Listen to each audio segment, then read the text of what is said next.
Sometimes pastured pig farmers, in an attempt to save money, will find a lot of creative feed sources for their pigs. And at Dowdle Family Farms, I'm on a mission to regenerate the soil life on our farm by growing cover crops and then feeding a lot of these cover crops to our livestock, especially the pigs here behind me. It's important to understand some basic stuff about swine nutrition that many small pastured pig farmers do not understand. Let's get started. For me to drastically reduce my swine feed costs without reducing animal performance, I had to learn a lot more about swine nutrition.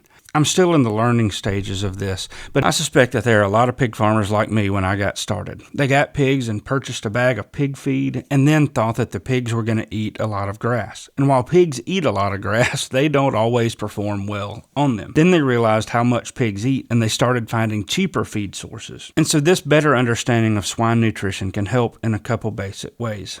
First, it can help you choose between a cheap feed that will be really labor intensive but not very nutritious, and a better feed that may be cheaper in the long run. When I realized that I was going to have to start feeding our pigs more, I talked to a local feed mill that had a 16% pig grower. When I got home, I saw something on the bags of feed and they were labeled as layer feed. I called and the person at the mill said that they were the same feed. Both of them are 16% protein. Even then, I knew that the guy was either lying or very ignorant. Either way, it's always good to make sure that your feed mill knows what they are doing. If the feed is too cheap, there may be a reason for that cheap feed. Second, if you want to reduce feed costs, there are a lot of ways to save money. Unfortunately, many of these free or cheap feeds can cost more money and time if you do not have that basic understanding of swine nutrition. I first started down this rabbit hole 3 years ago when I met two individuals at a Mississippi State pork producers meeting. One of them was an independent farmer who had a 40-sow farrow to finish operation. He raised pigs in his barns, he milled his own feeds, and has probably forgotten more about pigs and pig nutrition than I will ever know. The other was a DVM and PhD researcher at Mississippi State University in swine nutrition. Both individuals were extremely helpful and pointed me in the right direction, though neither of them had a whole lot of experience about forage crops and their nutritions for pigs. Let me reiterate now that I'm very early in my understanding of swine nutrition. I'm not an expert. Rather, what I present in this video is what I've learned so far and some things that you might look for to help improve your swine nutrition. Generally, you'll hear that pigs need 16% protein to grow well. Some producers will alter that amount slightly, maybe increasing it at 18% earlier and 14 or 12% later as the pigs finish. The thing that's the most important to understand, however, is that all sources of protein are not created equally. To perform well, pigs need protein in very specific amino acid profiles. The layer feed for those chickens that feed mill tried to sell me did not have the right combination of essential amino acids for the pigs to perform well. Lysine is typically the most limiting essential amino acid in swine feeds. If a pig doesn't have enough lysine or other essential amino acids, it's not going to grow and perform as well as it could. The right essential amino acids are not in the proteins that you're feeding your pigs. You can dump as much protein as you want, but it's not going to grow any faster or any more because the pigs will not be able to use the protein that you're feeding it. One of the reasons that finding the right amino acid profile is more of a challenge is that pigs are omnivores, and for the most part, we're trying to feed them as vegetarians. Unfortunately, animal products and byproducts like meat, eggs, milk, blood meal, and others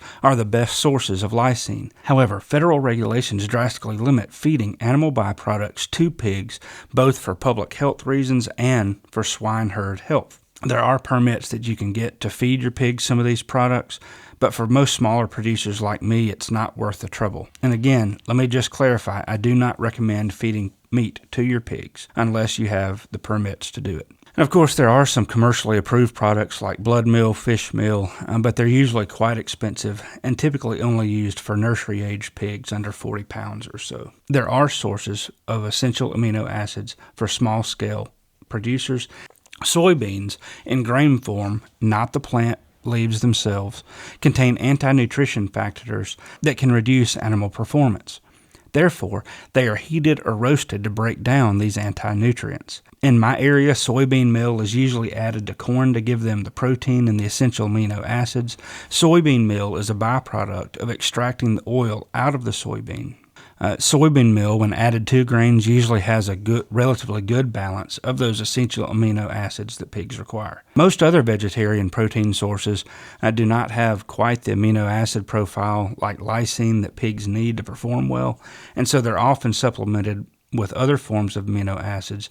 I think they're mostly synthetic, but I'm not real sure about that. So how do we find out if the alternative feed products that we're either growing or acquiring are good for our pigs? One of the best places that I've found to discover the nutritional components of various feed sources is Feedopedia.org.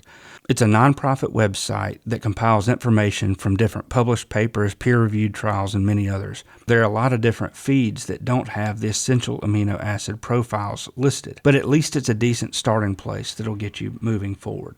Many of these essential amino acids need to be in the balance, like leucine and others, but so far from what I've found, if I get the lysine right, the others usually follow suit as long as I'm feeding a lot of diverse types of forages for our pigs.